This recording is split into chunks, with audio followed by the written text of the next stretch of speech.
Hello, welcome back to more notes. Today we're going to be talking about solving polynomials by factoring. So the instructions we have here are that we are going to find the real and imaginary solutions of each equation by factoring completely first and then using alternate methods. So we've been working with quadratics for the last few lessons, and now we're going to talk about polynomials. So polynomials means that the degree could be higher than 2. It could be a 3, it could be a 4, and so forth. So let's go ahead and get started on number 1. 2x cubed minus 5x squared equals 3x. Okay, now the main rule from the last 3 lessons was always setting equal to 0. Okay, so you got to make sure that you set equal to 0 first. So we would get 2x cubed minus 5x squared minus 3x equals 0. At this point, we want to look for any and all types of factoring that we can complete to simplify this so that we can solve for the variable. So first thing I'm going to look for is a GCF. That's the most basic form of factoring, so let's see if we have one. So if you look in each term, we do have a variable of x. So that means I can factor out x, and I'm left with 2x squared minus 5x minus 3 equals 0. So now I've gotten to a part where I have a quadratic. So I can use my factoring skills that I know from here with my trinomial. So we have 2x squared, which is nice because it's prime. So we know that would be 2x and x. And then we have factors of 3, which would be 1 and 3. Question is, which way would they go? So using what we have, 1 and 3, let's see if that works. 2x times 3 is 6x. 1 times x is 1x. Can 6x and 1x get me to 5x? It sure can. It just depends on the signs. So we need this to be negative in the middle term. So that means the larger, or not the larger, but the number does need to stay negative. So therefore it's negative 3. So we get negative 6x and then plus 1. At this point, there's no other type of factoring I could complete to simplify this any further. So at this point, I'm going to go ahead and set each part equal to 0. So x equals 0, 2x plus 1 equals 0, and x minus 3 equals 0. And we solve. And we see here we would get negative 1/2, and here we would get 3. The first one was already solved for us. So as a final answer, we have 3 answers: 0, negative 1/2, and positive 3. Now, what do I need to show? You don't actually need to show this part where you're setting equal to 0, okay? Because you've already done that, and we already know that you can simply solve one of those types of problems. But obviously, you do need to show all your factoring.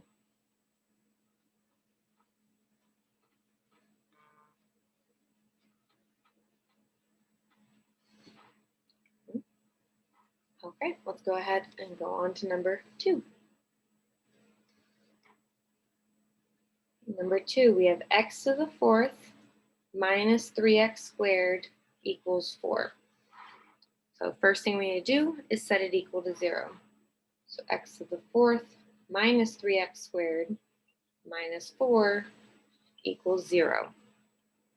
From here, you always want to check, is there any basic type of GCF? And in this case, it isn't. But it is a trinomial. It does have a degree of 4, but the middle term is 2. So that leads me to believe that I could still factor by a basic trinomial. I'm just going to have x squares versus x.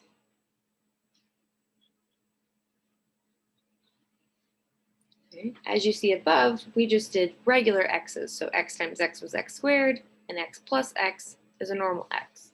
When you have x to the 4th and x squared, we use x squareds in our binomials. Because when we multiply them, we get to the fourth, and when we add them, obviously, they stay in the x squared. But we need to think about our factors. So factors of 4 are going to be 1 and 4, or 2 and 2. But I need to get to -3, and 2 and 2 is not going to get me there. But 1 and 4 can.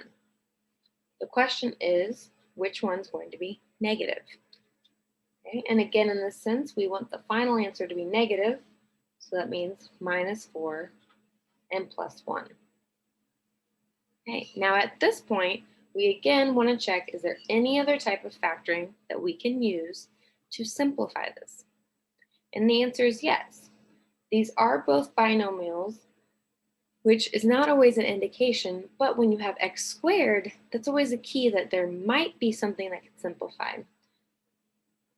Now looking at our other numbers, 1 and 4, those are both squared numbers, but there's only one type of factoring with squares, and that's difference of squares. So this, with a sum of squares, isn't a thing. We can't factor by it. So therefore, x squared plus 1 would stay the same. But difference of squares does work. And difference of squares goes as follows. Square root of x squared would be x. Square root of 4 is 2. And you have to have a positive and a negative version for that middle term to cancel and simplify like such. And remember, you got to keep that equal to 0. Now at this point, is there anything else I can factor? No, there's nothing else I can factor. So at this point, I'm going to set everything equal to 0 to solve. Now, we haven't looked at one where it has x squared still in when we're solving. So let's see what happens when we do that. So first thing you would do is subtract the 1. And we need to take the square root. Well, what is the square root of -1? Hopefully you remember that it's I. But also hopefully you remember that when you're taking the square root, when you're solving, you have to consider positive and negative numbers. So therefore, we have to consider that this is a positive or a negative I. So again, we have to remember positive or negative when taking a square root in these situations.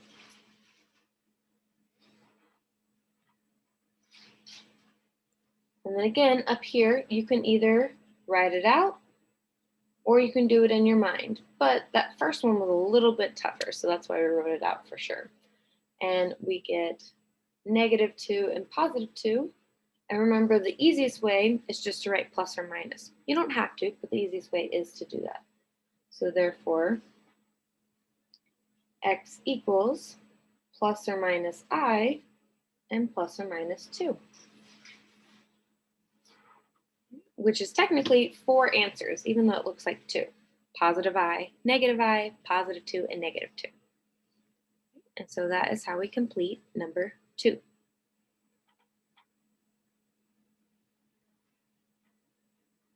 Okay, let's go ahead to number 3.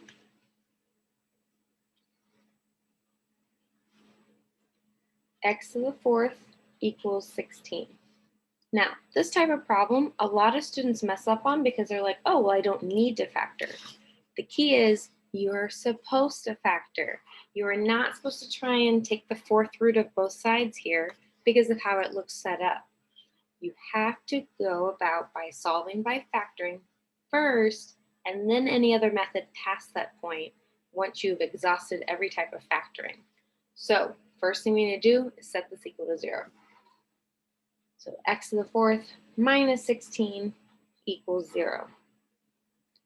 Now we have to think what type of factoring can be used. Well, it's not a GCF, so therefore the other option would be difference of squares, which is true. X to the 4th is a squared number, and 16 is a squared number. So therefore this would factor as x squared plus 4 and x squared minus 4. Square root of x to the fourth is x squared. Square root of 16 is 4, and you have to have a positive and negative. Now at this point, have we exhausted all types of factoring? Hopefully you're saying no, because looky here, we have a second difference of squares. Again, it's actually the same one from above. So therefore we get x squared plus 4 times x plus 2, x minus 2. Now, are we done with factoring? Any other type of factoring?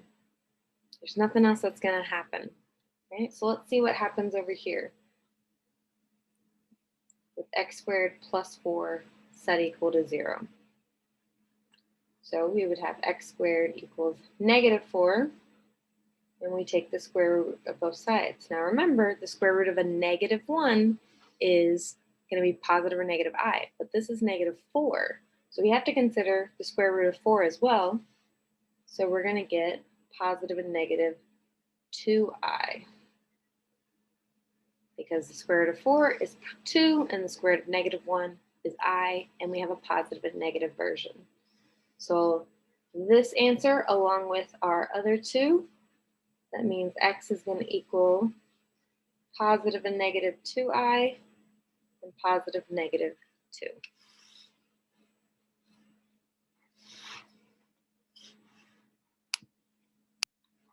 Okay, let's try number 4. So we have 3x to the fourth plus 12x squared equals 6x cubed. So as always, we need to set it equal to 0.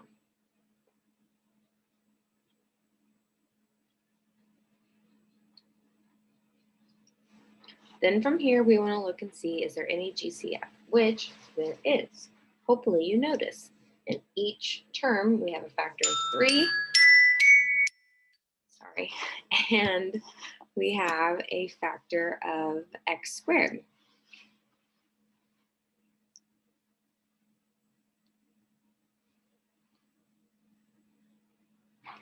Sorry. So we can take out a factor of 3x squared. And we're left with x squared minus 2x plus 4. Then from here, we want to set up and try and factor this trinomial. So we have x squared, which is going to factor as x and x. And then we need to look at our factors of 4. So factors of 4, 1 and 4, 2 and 2. But the problem is we need to solve for negative 2. Now, is that possible?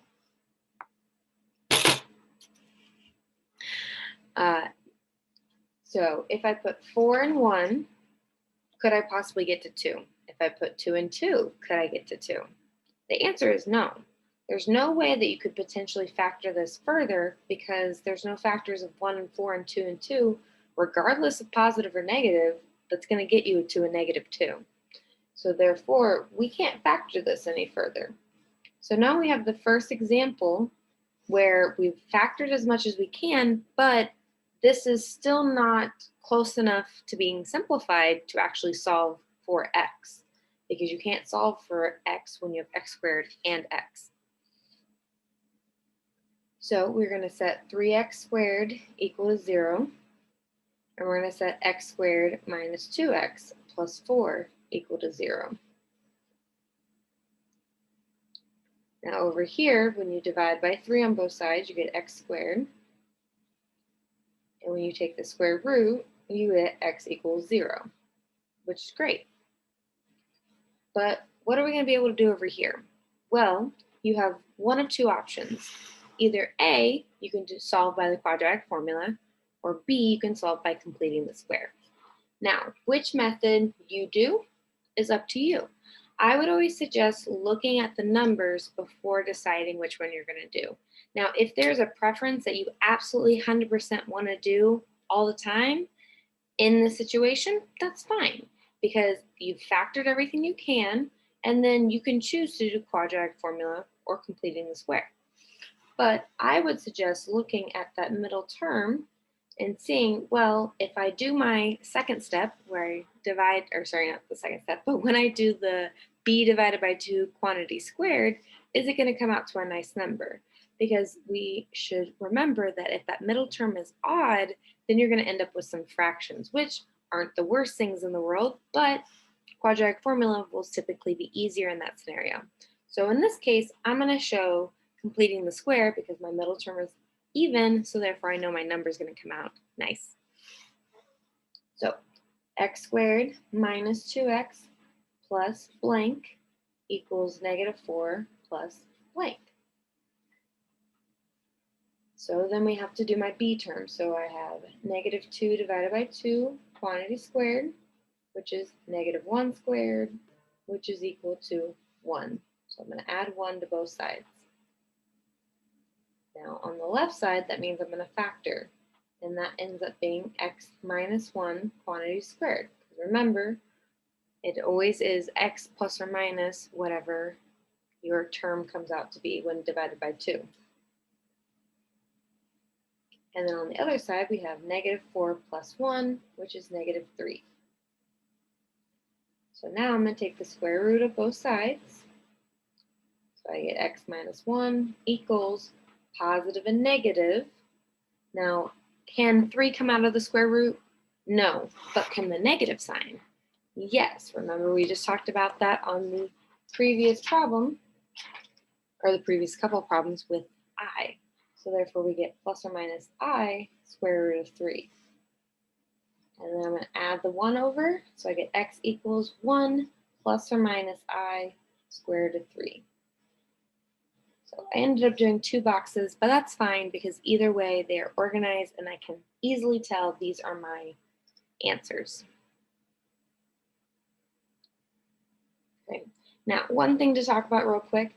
Technically, when I took the square root of 0, I should consider it as plus or minus 0, but because it's 0, we don't consider it plus or minus, so it's just 0.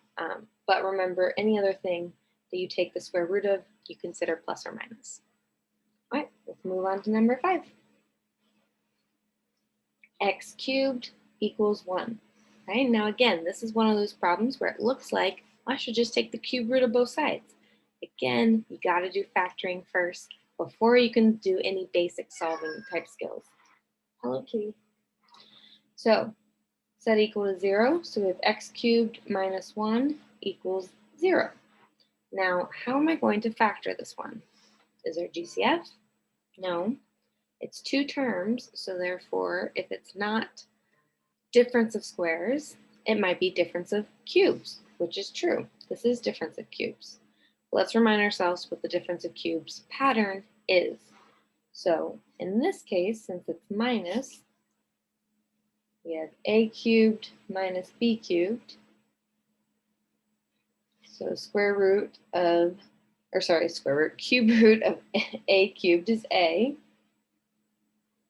Keep the sign. Cube root of b cubed is b. And then we square a. We multiply a and b together, and then we square b. And remember, the signs have a pattern as well. Let's write down the other option as well, just as a way to compare them. So they use the same letters, but the signs change. Like such. Now, who can remember, tell me, what was that acronym? Hearing SOAP ring through the camera. Yes, SOAP. Same, opposite, always positive.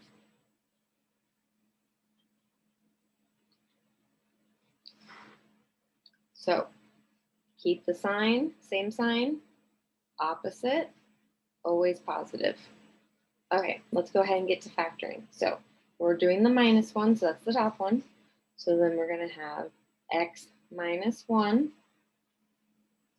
x squared plus x plus 1, all equal to 0. And again, let's clarify how I got that. So the cube root of x cubed is x, cube root of 1 is 1.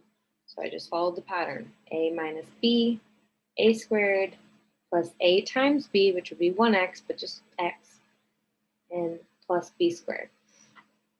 Now, remember that when we talk quadratic formula, I always said that you would not be able to factor anything past when you're doing, sorry, let me try that again.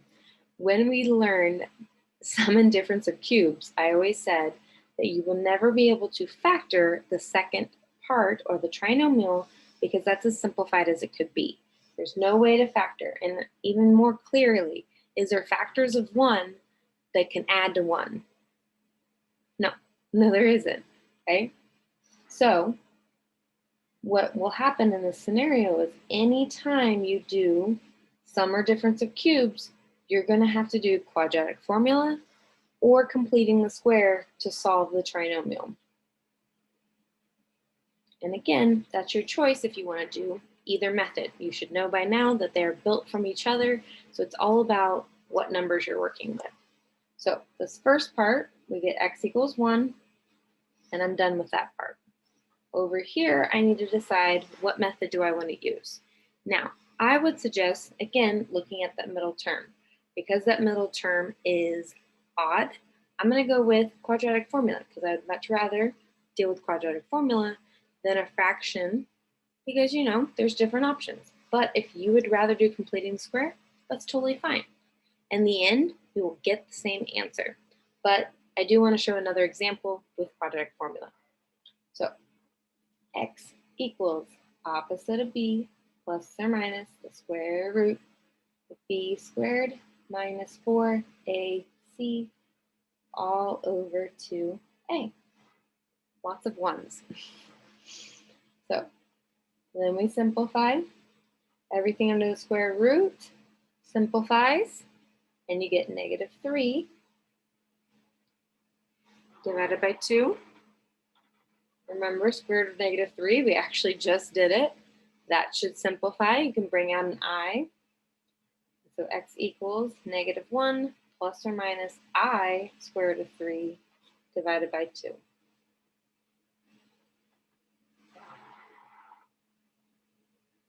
And this was just merely a coincidence that those were both square root of negative 3. That wasn't meant to be a pattern of any kind. Okay. Now for number 6, I'm going to go ahead and write it down, and I want to see what you do. Hint, it's similar to number 5.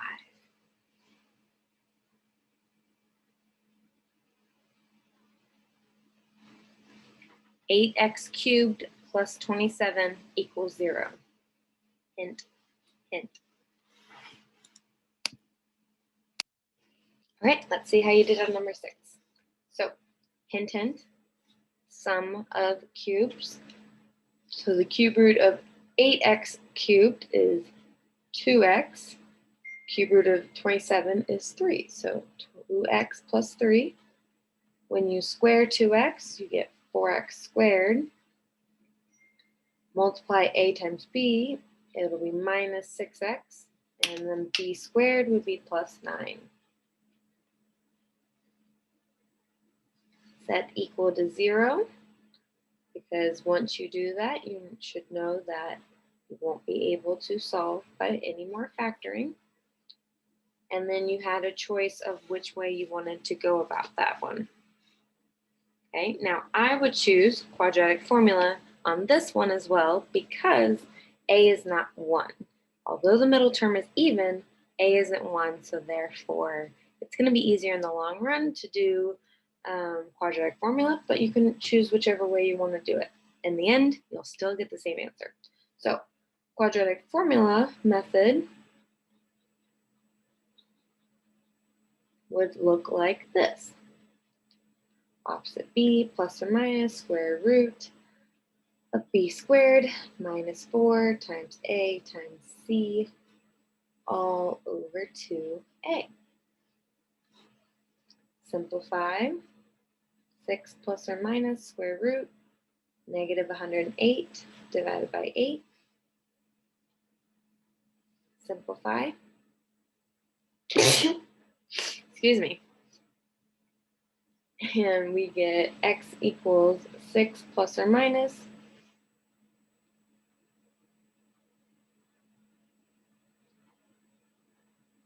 And we have to break apart our 108. So I'm going to go ahead and pull out that -1.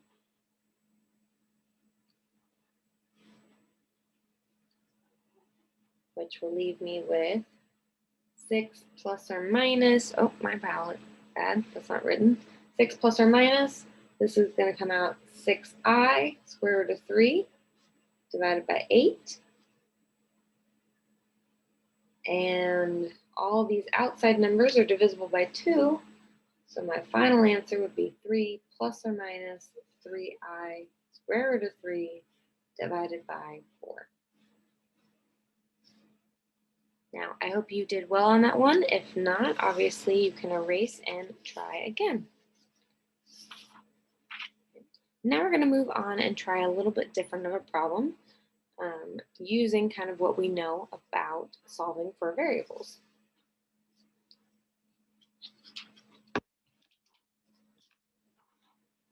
So the instructions are to write a polynomial function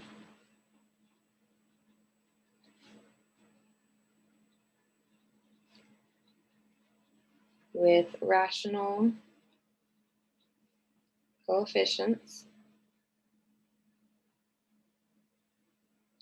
so that p of x equals 0 has the given roots.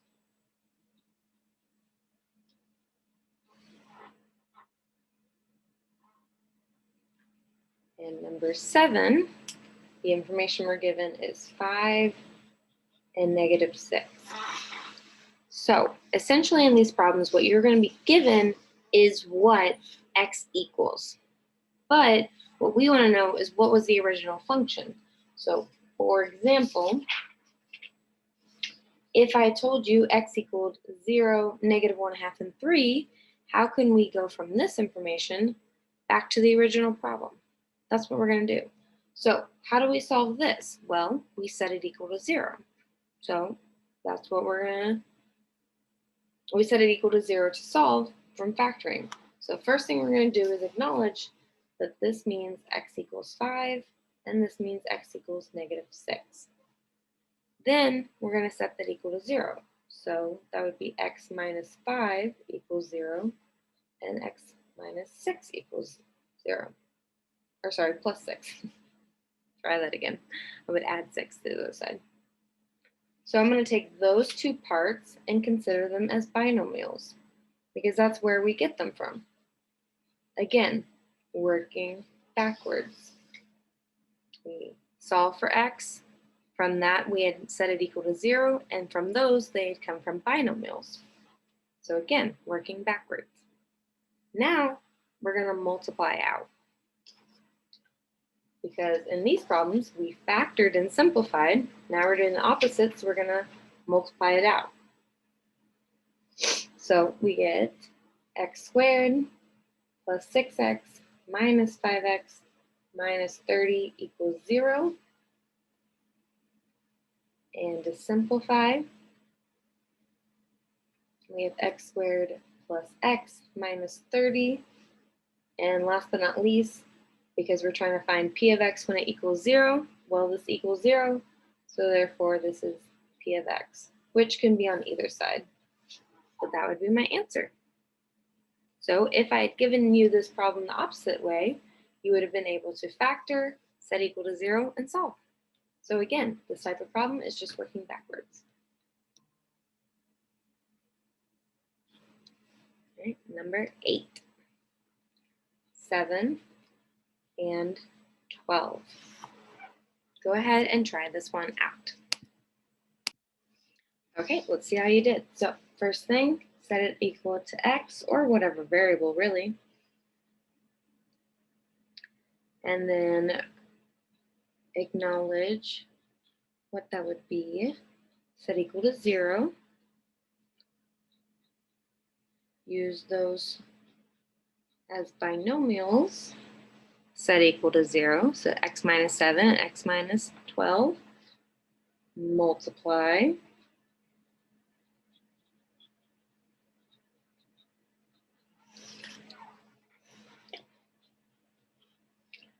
And simplify. And p of x can be on either side, so I'm just going to write it on the left side this time.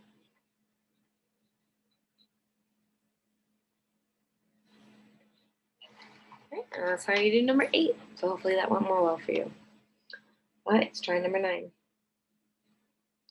Number 9 now has 2, -3, and 1. Now we have 3 values. So now at this point, you can go ahead and skip those first 2 steps if you can kind of already see the pattern. So since this is 2, that means my quantity would be x minus 2. Since this is -3, that would be x plus 3. And since this is 1, that would be x minus 1. If you need to do that first 2 lines, that's totally fine, but you don't have to. Now at this point, you're only going to be able to multiply 2 at a time. So go about it whichever method you would like.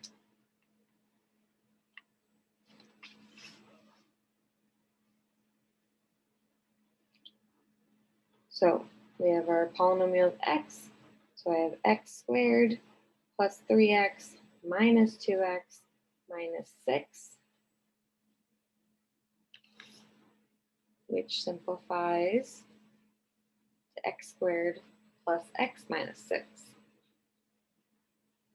Now I'm going to do it again, but now I have a trinomial times a binomial. So this does require work. So we get x cubed minus x squared plus x squared minus x minus 6x plus 6. Combine like terms.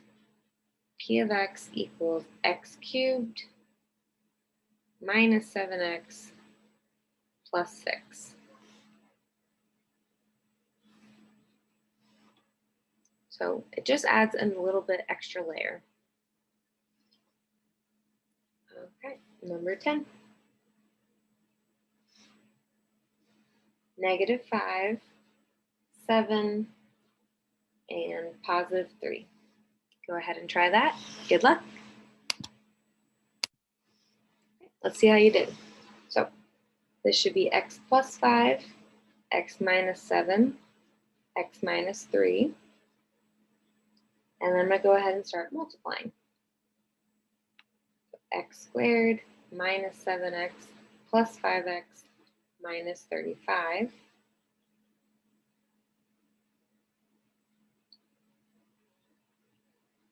X squared minus 2x minus 35. Now I need to multiply those two.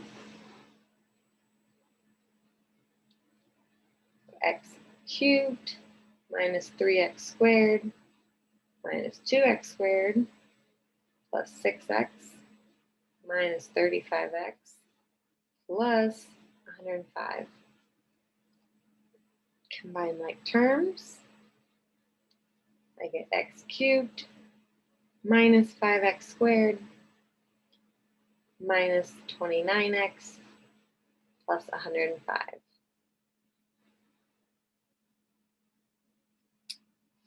And that would be our answer for number 10.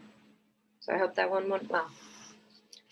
Okay, the last type of problem we're going to work on is referencing with imaginary numbers in the same process. Okay, so the last thing we're going to talk about today is the conjugate root theorem, which states that if a complex number, a plus bi, is a root of a polynomial, p of x, in one variable with real coefficients, then the complex conjugate, a minus bi, is also a root of the polynomial. So, in other words, if you have a complex number, the conjugate of that complex number would also be a root of the same polynomial. So for number 11, if all I gave you was the complex number of bi, then by the theorem stated above, we know that x equals 4i, but we also know that x would equal -4i. Again, because we know that it would be the opposite or the conjugate. So using the theorem above. So using that same concept, we can solve for the polynomial. So we're going to have x minus 4i and x plus 4i set to 0. Now, looks a little complicated, but I promise it'll work out in the end. So p of x equals x times x, which is x squared. So this is where people normally are like, what's happening? X times 4i would be plus 4ix. Because remember, I is in reference to a number, not a variable. So it would be 4ix. Then we have minus, whatever that is, minus 4ix. And then last but not least, we would have minus 16i squared. From here, we would simplify, but as you can tell, that middle term cancels out, which makes sense because they were conjugates. So I get p of x equals, those terms cancel, and we get x squared minus 16i squared. But can't I simplify I squared? I can. So x squared minus 16, well, remember that I squared equals negative 1. A little thought bubble here. So I'm going to substitute negative 1, which you should already know that you have to show any substitution of negative 1.